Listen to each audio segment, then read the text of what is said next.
There are moments in a baseball stadium where everything stops at once.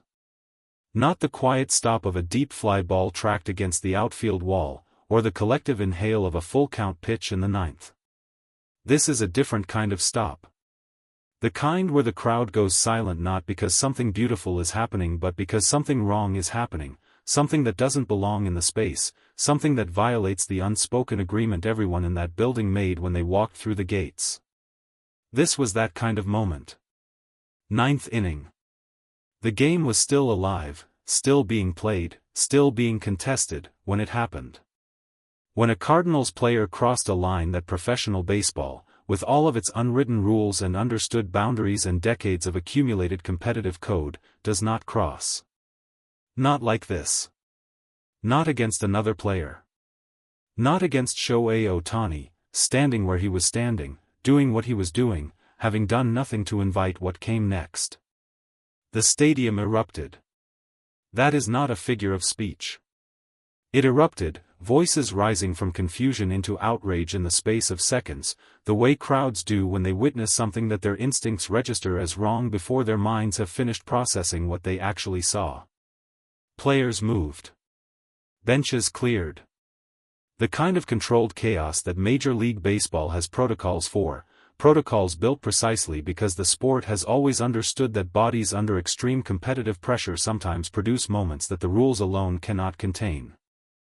But what happened after the chaos cleared, after the dust settled and the shouting stopped and the stadium found its breath again, was not something any protocol anticipated. Shohei Ohtani filed a report.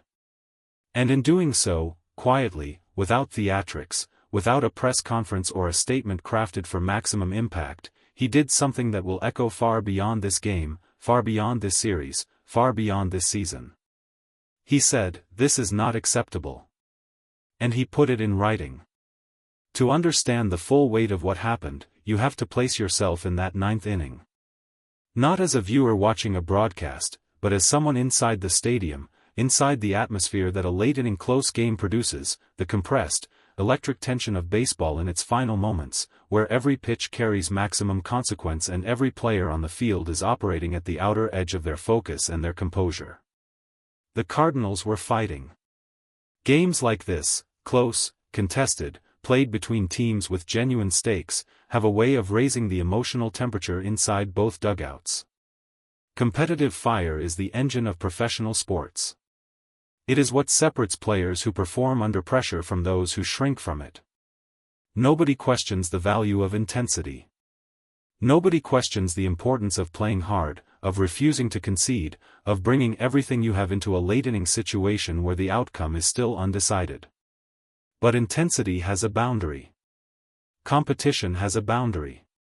And what happened in that ninth inning, what the Cardinals player did, in full view of 40,000 people and every camera in the building, was not intensity. It was not competition.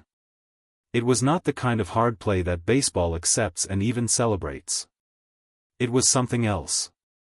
Something that crossed from the language of sport into something more personal, more deliberate, more difficult to justify under any reading of what the game asks players to do to each other.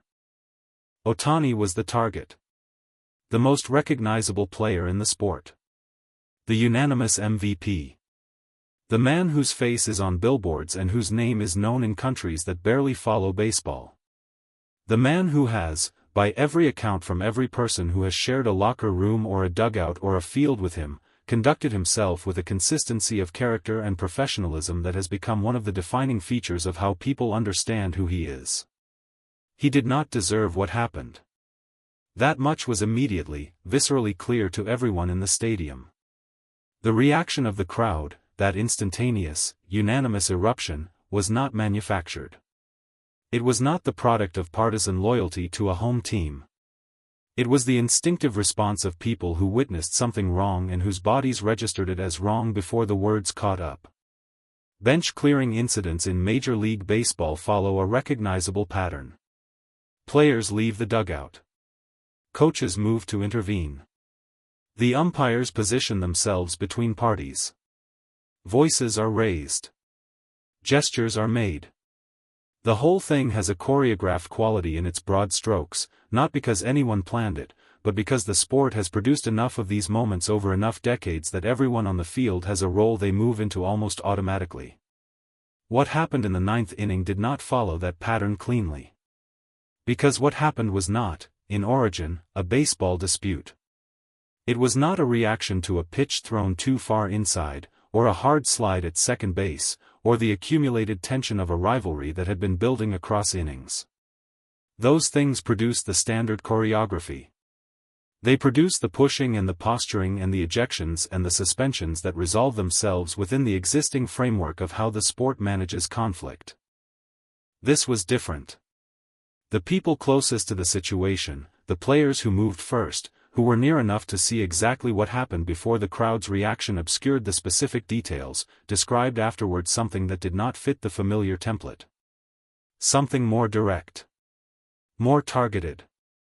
More personal in a way that the ordinary heat of competition does not produce. Ohtani, in the immediate aftermath, said very little publicly. That is consistent with who he is.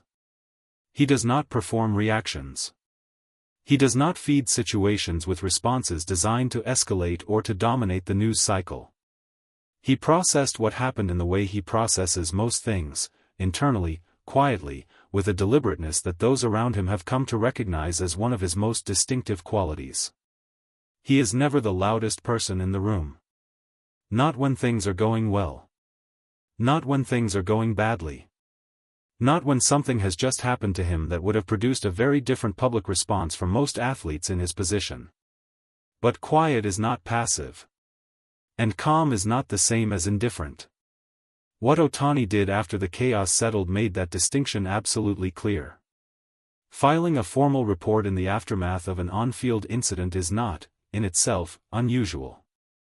The machinery of professional sports has formal mechanisms for exactly these situations, processes designed to document what happened, create an official record, and allow the relevant authorities to review and respond.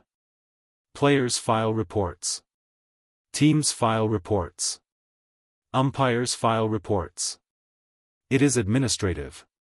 It is procedural. It is, most of the time, background noise. When Shohei Ohtani files a report, it is not background noise. Not because of who he is in the sense of fame or status, though both of those things mean the document will receive attention that a report from a lesser-known player might not. But because of what filing that report, in this situation, communicates about how he has chosen to respond to what happened. Because Ohtani had options. He always has options. He could have absorbed the incident within the professional stoicism that characterizes his public presence and allowed the machinery of baseball's disciplinary process to handle it without his explicit participation. He could have deferred to the organization, let the Dodgers front office navigate the formal response, kept himself at a remove from the process. He did not do that. He filed the report himself. He chose to be on record. He chose to say, formally and officially and in the documented language that formal systems require, what happened to me in that ninth inning was not acceptable, and I am saying so in a way that cannot be minimized, cannot be dismissed as emotion in the moment, cannot be quietly absorbed and forgotten as the season moves forward. That decision, that specific, deliberate choice, reveals something important about the kind of person Ohtani is that the home run totals and the strikeout numbers and the MVP awards do not capture. It reveals a person who understands the difference between letting something go and allowing something to continue. Who understands that silence, in some situations, is not dignity, it is permission. And who was not willing to grant that permission, regardless of what the easier path would have been. Consider the position Ohtani occupies. He is the most visible player in baseball. Every decision he makes, on the field and off it, is processed through a media lens that amplifies everything, that finds angles and narratives and implications in the most ordinary actions. Filing a report after an incident involving a Cardinals player will produce coverage. It will produce debate. It will produce the kind of noise that surrounds any conflict involving a figure of his stature, and that noise will follow him through the rest of this series, through the next road trip, through the next press availability where reporters will want to revisit it and expand on it and draw him into a public back and forth that serves everyone except him. He filed it anyway. There is a version of professional wisdom that says the best thing an athlete in Ohtani's position can do after an incident like this is disengage, redirect the focus back to baseball, back to performance, back to the things that cannot be argued with or debated. Win games. Hit home runs. Let the results do the talking. It is advice that has served many athletes well. It is advice that, in many situations, is genuinely correct. But there are situations where disengagement is not wisdom. Where it sends the wrong message, not to the media or to the public, but to the person who caused the incident. To the league that will decide how to respond. To the teammates who were standing there when it happened and who are watching now to see what their best player does with a moment that goes beyond baseball. Filing the report is, in its own quiet way, a form of leadership. It says that there are things worth standing up for even when standing up for them is inconvenient and costly and will generate complications that doing nothing would have avoided. Ohtani stood up for it. Calmly. Without drama. Without a speech or a social media post or a press conference designed to control the narrative. With a piece of formal documentation that said, simply and completely, this happened, and it is on the record, and I chose to put it there. What happens in a clubhouse after something like this is not always visible to the outside. The cameras are not in the room. The microphones are not on. What gets said between players, in the hours after an incident that affected their teammate, the most important player on their roster, the person around whom their entire season is built, stays largely within those walls. But the atmosphere is readable, even from the outside. And what the Dodgers' response communicated, in the posture of the players who spoke to media, in the careful but firm language of the coaching staff, in the collective energy that teams project when they have closed ranks around someone, was not uncertainty. It was not division. It was not the kind of awkward organizational silence that surrounds incidents that teams would rather not deal with. It was solidarity. Quiet, complete, undramatic solidarity. The kind that doesn't need to announce itself because it is simply present in the way everyone in the organization is carrying themselves. Ohtani's teammates were with him. Not because they were required to be. Not because the team put out a statement asking everyone to express support.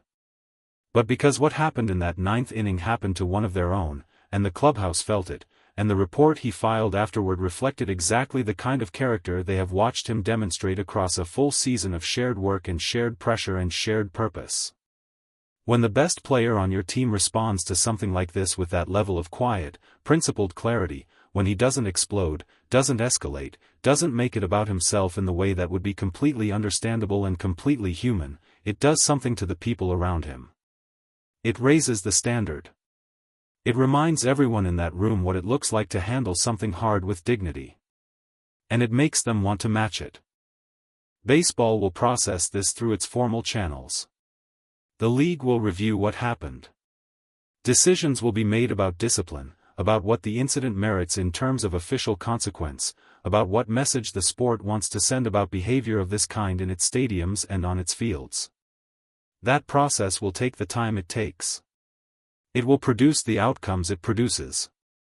And whatever those outcomes are, they will be shaped in part by the existence of a formal report filed by the player at the center of it all. But beyond the formal process, beyond the disciplinary machinery and the official response, this moment carries meaning that the league's review cannot fully contain. Because what happened in that ninth inning, and what Ohtani did afterward, is a story about something bigger than one incident in one game between two teams in a regular season series. It is a story about what the sport protects and what it permits. About what players owe each other across the competitive divide. About the difference between playing hard and crossing a line that the game, any sport, any contest between people, cannot afford to allow without consequence. Ohtani drew that line. Not with anger. Not with retaliation. Not with the kind of response that would have given the incident a different shape and a different meaning. He drew it with a document. With a formal act. With the quiet insistence that what happened be placed on the record and treated with the seriousness it deserved. That is not the act of a player protecting his image. That is not the act of an organization managing a public relations situation. That is the act of a person who knows exactly who he is, exactly what he stands for, and exactly what he is and is not willing to absorb in silence. In the ninth inning of a baseball game, in a stadium full of chaos and noise and 40,000 people reacting at once, Shohei Ohtani was attacked. And in the quiet hours afterward, without a crowd to witness it and without cameras to record it, he responded in the only way that truly matters.